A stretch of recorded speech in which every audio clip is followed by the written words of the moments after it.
नमस्ते। आज मैं आपके सामने एक ऐसा टॉपिक लेकर आया हूँ जिसके बारे में बहुत लोग जानने समझने की इच्छा रखते हैं और वो टॉपिक है अलौकिक शक्तियाँ। जी हाँ, अलौकिक शक्तियाँ, नहीं दिखने वाली शक्तियाँ। क्या आपने कभी ऐसा एहसास किया है कि हमारे और आपके बीच कोई ऐसी शक्तियाँ हैं जो अपनी हरकतें करते रहते हैं, या तो हमारा वो साथ देते हैं, हमारे किसी कार्य को अंजाम देने में हेल्प करते हैं, मदद करते हैं, राह दिखाते हैं, या तो वो हमारे कार्यों में अड़चन पैदा करते हैं। आपने संभव है कि आप कभी ऐसे चीज़ों को महसूस किए होंगे कि कोई कहता है कि हमें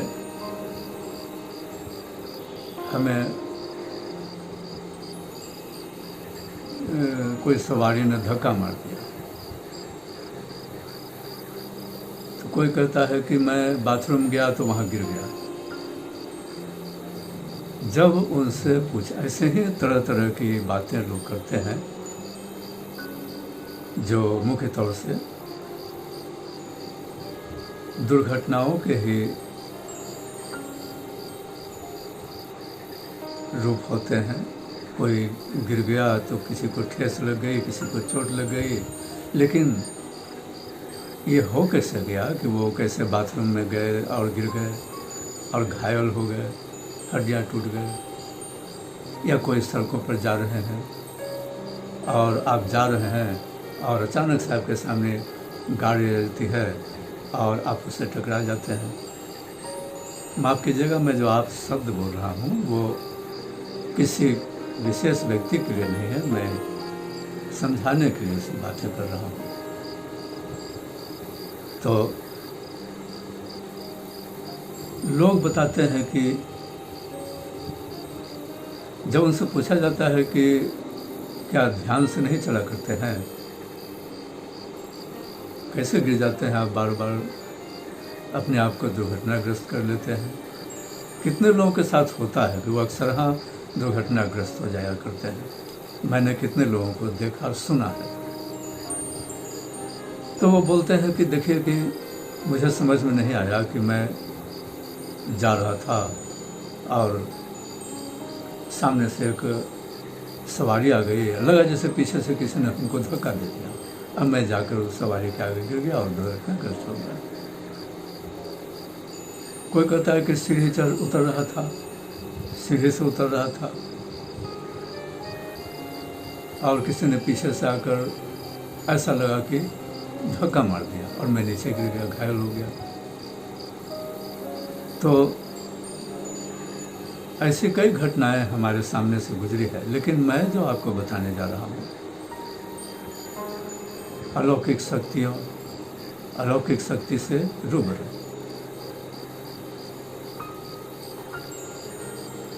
ऐसा है कि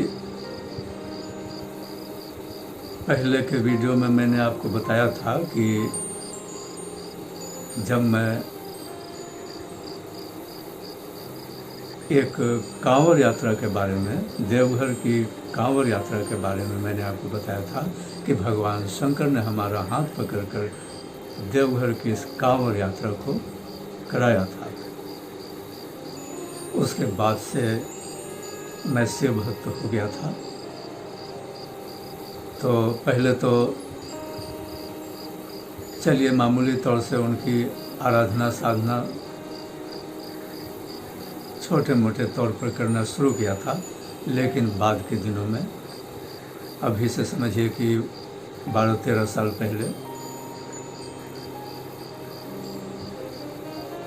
मैं महाशिवरात्रि किया करता था। कुछ सालों तक मैंने किया था। तो उस समय ये जब मैं महाशिवरात्रि कर रहा था तो वैसे तो लोग किसी पंडित या ज्ञानी लोगों के संपर्क में रहकर साधना आराधना करते हैं। कोई खास ढंग का जब आराधना होते हैं महाशिवरात्रि, उसी में एक तरीके से है कि जब आप कोई तरीके से ये साधना करते हैं तो इसके ज्ञान आपके पास होना चाहिए। अब वो चाहे तो आपको पंडित जी कराएं, चाहे कोई विशेष गुरु हो जिनके सानिध्य में आप ये काम करें। लेकिन मेरा कोई धरती पर गुरु नहीं है। ईश्वर की दी हुई अनेकों शक्तियाँ हमारे पास है, लेकिन इसको पाने के लिए मैं किसी गुरु का सहारा नहीं लिया है जो कि धरती पर हो। वैसे तो लोग कहते हैं कि ऐसी शक्तियों को हासिल करने के लिए किसी गुरु के सानिध्य में ये काम करना चाहिए, लेकिन हमारे लाइफ में कोई धरती पर गुरु हमारे नहीं है। मैंने जो कुछ भी हासिल किया है यूं ही अपने सूझबूझ से अकेले ही ये सब करके किया है, घर पर ही रहकर। और जब मैं गुरु की तलाश ऐसे चीज़ों के लिए कर रहा था तो भगवान शंकर ने ही प्रेरणा दिया कि तुम्हारा गुरु तो ये जो गणेश हैं, हमारे संतान हैं, ये भी हो सकते हैं। इनके पास ऐसी ऐसी चीज़ें, गुण हैं, ईश्वर के दिए हुए ऐसी ऐसी इनके पास गुण हैं जो किसी का गुरु होकर उनका मार्गदर्शन करने में, अगर इनको कोई गुरु मान ले और वो कोई अनुष्ठान करता हो तो ये उनके अनुष्ठान को पूरा करने में मार्गदर्शन देते हैं, प्रेरणा देकर। तो मैंने भी उन्हीं को गुरु मानकर अब तक कई सारे चीज़ें आध्यात्मिक दुनिया का किया है। और कुछ ऐसी भी चीज़ें हैं जिनमें भगवान गणेश के अलावे भी किन्हीं को गुरु माना गया है। तो अभी जो मैं आपको सुनाने जा रहा हूँ, बताने जा रहा हूँ अलौकिक शक्तियों के बारे में, कि हमारे बीच में अलौकिक शक्तियाँ होते हैं, वे हमारा या तो काम बिगाड़ने में मदद करते हैं या बनाने में मदद करते हैं। तो मैं बता रहा था कि मैं महाशिवरात्रि का व्रत करता था और इस महाशिवरात्रि को कैसे करें इसकी जानकारी मुझे एक अखबार में मिली थी, जिसमें महाशिवरात्रि कैसे किए जाते हैं एक संक्षिप्त वर्णन बताया गया था, जिसमें 4 प्रहर की पूजा के बारे में जानकारी दिया गया था। तो मैं इस व्रत को बहुत ही नियम तरीके से, यानी कि श्रद्धा से करता था, निर्जला रहकर। निर्जला भी रहता था, रात्रि जागरण भी करता था, दिन की पूजा तो करता ही था और रात में शाम को 4 प्रहर की पूजा करने का विधान हमको उसी अखबार के कटिंग में देखने को मिला था। तो उसी अखबार के कटिंग में बताए गए ज्ञान के आधार पर मैं इस महाशिवरात्रि व्रत की शुरुआत किया था और आगे के दिनों में हर साल, कुछ सालों तक मैंने पहले किया था महाशिवरात्रि। तो दिन की पूजा करने के बाद रात्रि में 4 प्रहर की पूजा का विधान उसमें बताए गए थे, और वो कैसे किए जाते हैं, किस किस समय किए जाते हैं, वो सब उसमें बताया गया था।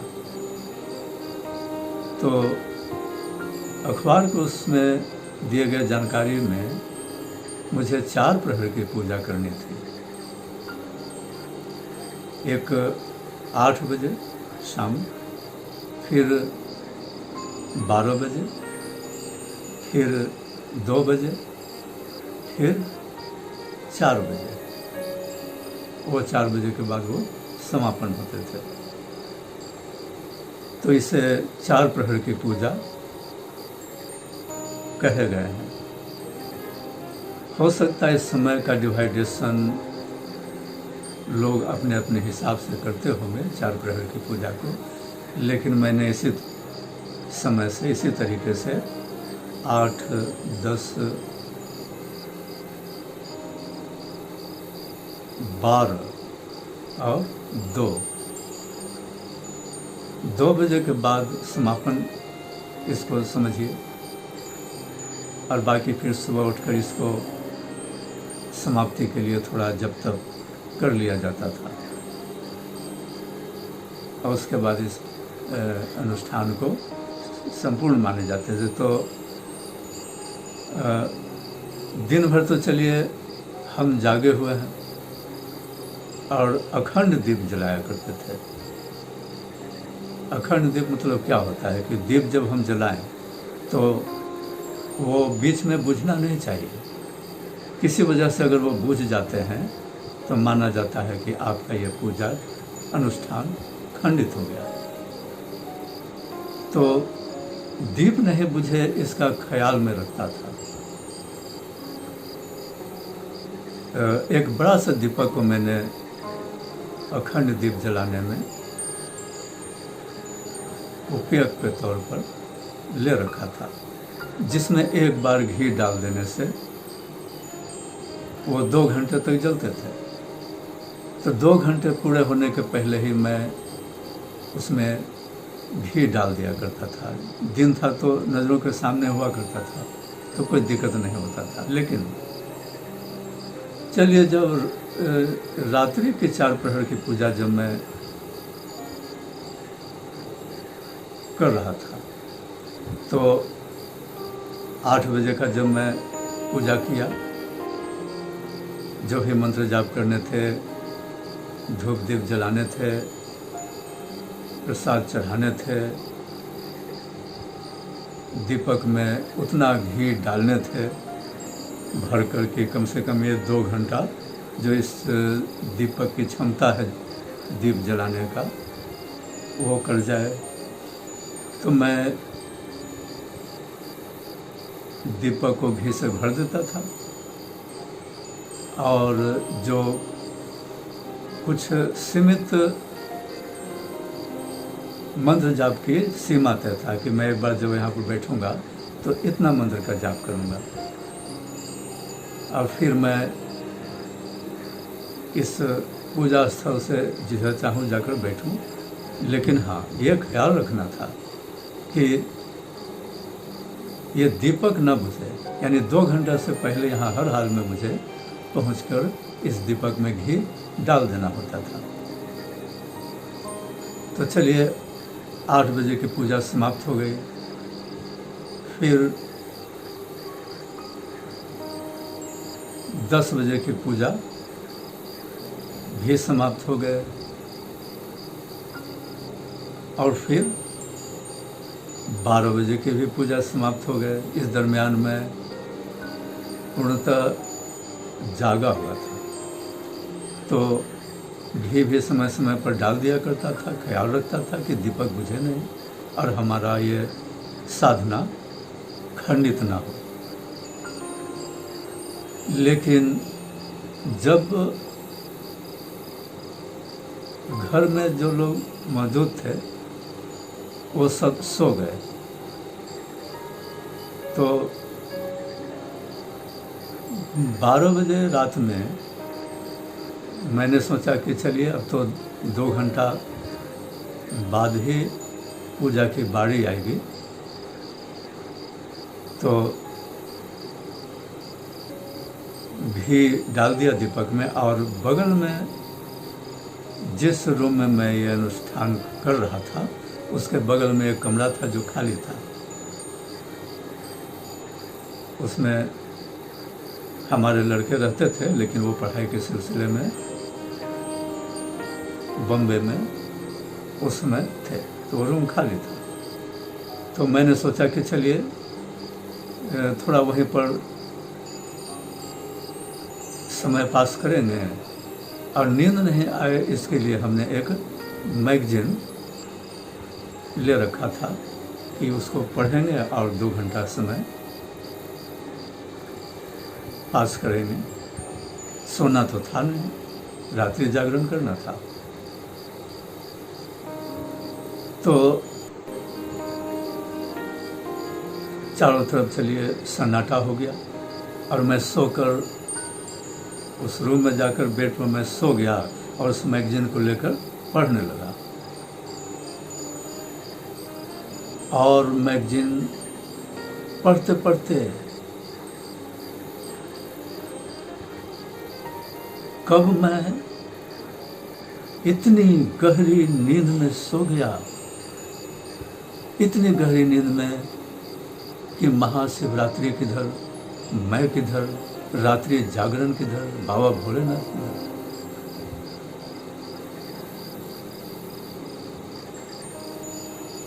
कुछ होश नहीं कि मैंने कोई व्रत कर रखा है। इतनी गहरी नींद में पहुंच गया। बहुत प्रयास किया था कि नींद मुझे आए नहीं, लेकिन नींद के आगोश ने मुझे ऐसा लपेटा,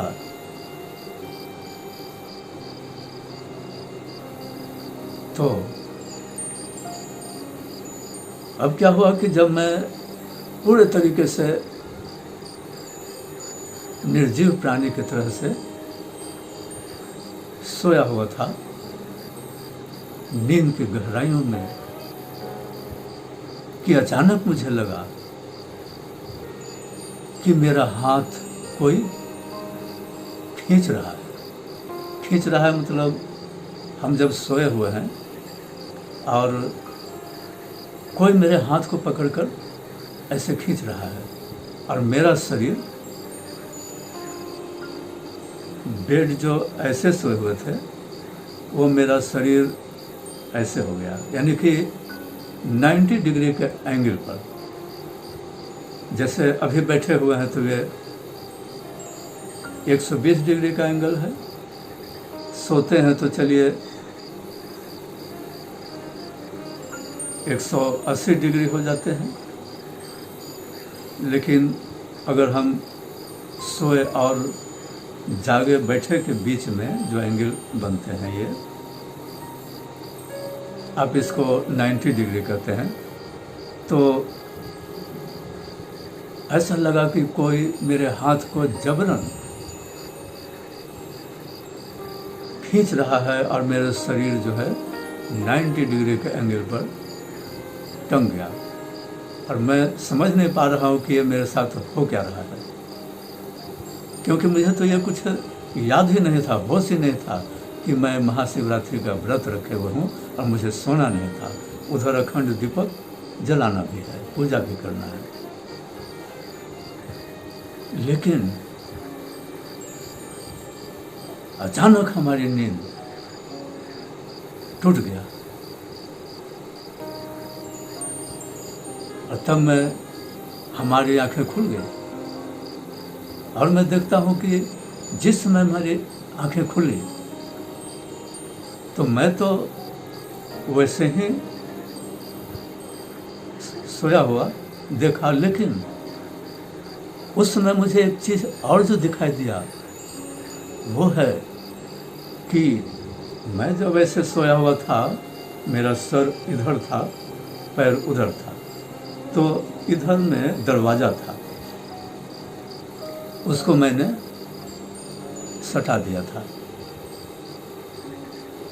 और जब ये नींद टूटी, आंखें खुली, तो मैं इतना ऊर्जावान था जैसे नींद कभी आया ही नहीं था। पूरे शरीर में स्फूर्ति है। नींद से जब अचानक कोई जागता हो, कोई जगा देता हो, तो आदमी के शरीर में आलस होती है, लेकिन नहीं, पूरा शरीर एकदम ऊर्जावान है। और उस समय जो मुझे जो एक दृश्य दिखाई दिया, असल मामला वहाँ है जो मैं आपको बताना चाह रहा हूँ। जो हाथ पकड़ को कोई खींच रहा था और मेरी आंखें जब खुली तो उस समय मैं यह दृश्य देखा कि कोई ऐसे चलकर दरवाज़ा को खोला, जो मेरे पीछे दरवाज़ा यहाँ इस दिशा में थी, दरवाज़ा खुला और एक व्यक्ति उसमें से निकलकर बाहर हो गया। तो अचानक मुझे लगा कि ये क्या मैंने देखा। कहने को तो कहा जा सकता है कि वो सपना था, लेकिन सपना तो था नहीं, क्योंकि कोई हाथ खींचकर जबरन मुझे उठा रहा था। और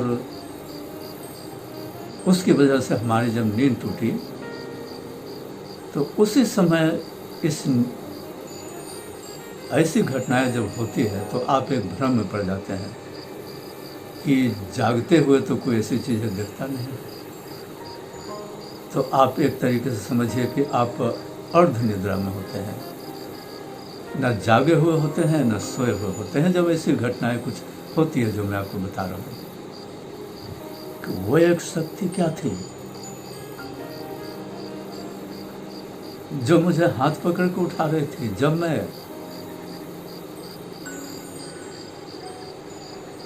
घोर निद्रा से जागा तो उसी समय मुझे किसी के कमरे से बाहर निकलकर दरवाजे से बाहर हो जाने का दृश्य देखने को मिला। अब आप इसको जिस रूप में समझें, लेकिन मुझे तो यही दिखाई दिया कि कोई निकला, दरवाज़ा खुला, दरवाजे से बाहर। जब मैं इस दृश्य के देखने के बाद पीछे देखा कि कौन दरवाजे से बाहर निकला, तो दरवाज़ा खुल गया। कौन था वो? तब मैं देखता हूँ कि दरवाज़ा जैसे मैंने सटा दिया था, बिल्कुल दरवाज़ा वैसे ही का वैसे ही था। अचानक मुझे होश आया कि मैं तो महाशिवरात्रि का व्रत कर रहा था और ये मुझे नींद आ गई। और उधर अखंड दीपक मैंने जलाया था और वो जल रहा है कि नहीं। घड़ी देखता हूँ तो 2 बजे, 2 ही बजे था, न 1 मिनट ज़्यादा न 1 मिनट कम। हमारे घड़ी में 2 बज रहे थे और 2 ही बजे हमारा घी में दीपक डालना जरूरी था और चौथे प्रहर की अंतिम पूजा करके फिर समापन मानिए। फिर तो सुबह 2 बजे दीप हम जला दें, घी भर दें, उसके बाद पूजा कर लें, फिर हम सो भी जाते हों तो अगले बार जब नींद टूटेगी तो मैं इस पूजा का। हाँ, एक बार और था कि 4 बजे समाप्ति के पहले तो मुझे उठ ही जाना था, क्योंकि उस समय भी पूजा समापन के समय कुछ मंत्र जाप और पूजा करने थे, तो 2 बजे सो भी नहीं जा सकता था। हाँ, तो मैं बताया कि अचानक मुझे याद आया कि मैं तो महाशिवरात्रि का व्रत कर रहा था और मुझे रात्रि जागरण करना था और 2 बजे की पूजा करनी थी और दीपक जला था जो 2 बज गए। और अचानक मैं ऐसा घबरा गया कि दीपक जल रहा है कि बुझ गया। मैं उठा और दौड़कर वहाँ पर उस कमरे में गया जहाँ मैं ये पूजा कर रहा था और अखंड दीपक जल रहे थे। तो मैं क्या देखता हूँ कि वो दीपक जल रहा है, और जल तो रहा है लेकिन घी पूरा के पूरा समाप्त है। और वो दीपक की बाती सिर्फ उतने ही देर के लिए जल रही थी जितना देर उस बाती में घी थोड़ा बहुत थे, उसके बाद वो बुझ जाती। अब अगर ये अलौकिक शक्ति हमको नहीं उठाता हाथ खींचकर ठीक 2 बजे, तो मेरा ये अनुष्ठान महाशिवरात्रि का व्रत खंडित हो जाता, दीपक बुझ जाती। अब जरा गौर फरमाइए, वो अलौकिक शक्ति जो हमारे इस अनुष्ठान को पूरा कराने के लिए ठीक मेरे समय पर 2 बजे रात्रि में मेरे पास आकर हमें नींद से जगा दिया, हाथ खींचकर घड़ी के नोक पर। अब जल्दी से मैं वहाँ गया और घी का शीशी खोला, ढक्कन, और जल्दी से पहले तो मैं थोड़ा सा बाती में घी को लगाया ताकि बुझ गया तो मुश्किल हो जाए, तो पहले थोड़ा सा बाती में घी डाल दिया और उसके बाद दिए को घी से भर दिया। और मैं चारों तरफ देखने लग गया कि ये कौन सी शक्ति थी जो मुझे जिस समय हमें उठना था 2 बजे रात्रि में, घी डालना था, वो मेरे पास था, और खंडित हो जाने वाली हमारी आराधना को उन्होंने पूरा कराया। अब मैं सोचा कि ये कौन हो सकते हैं? क्या भगवान शिव, भगवान शंकर खुद ही थे? लेकिन वो जो कमरे से निकलते हुए, दरवाजे से बाहर होते हुए मुझे दिखाई दिए, तो मुझे समझ में नहीं आया कि वो कौन सा रूप है। सिर्फ इतना ही एहसास हुआ था कि कोई दरवाज़ा खोल के बाहर की ओर निकल गया। बाहर की ओर निकल गया कह रहा हूँ, शब्द का थोड़ा सा उल्टा सीधा हो गया, क्षमा चाहता हूँ। तो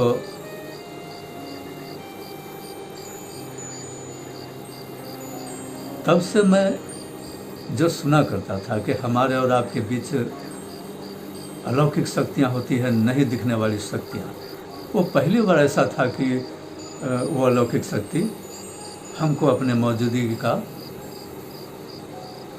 एहसास दिलाए और हमारी उस महाशिवरात्रि के अनुष्ठान को पूरा कराने में खंडित होने से बचाते हुए अपना सहयोग दिया। अब इनको हम भगवान शंकर ही माने या कोई और अलौकिक शक्तियाँ जो हमारा साथ सहयोगात्मक रूप से देते हैं या किसी को बिगाड़ते हैं, तो उस अलौकिक शक्ति का हम पर मेहरबानी थी। उन्होंने हमारे इस अनुष्ठान को खंडित होने से बचाने में अपनी भूमिका निभाया और अपने अलौकिक शक्तियों के हमारे और आपके बीच महसूस होने का एहसास कराया। मैं तब से लेकर आज तक उस घटना को भूला नहीं, और वो जो कोई भी शक्ति थे, मैं शुक्रगुजार हूँ उनका, और उनके चरणों में मेरा सत प्रणाम करते हुए मैं आपसे इजाज़त लेता हूँ।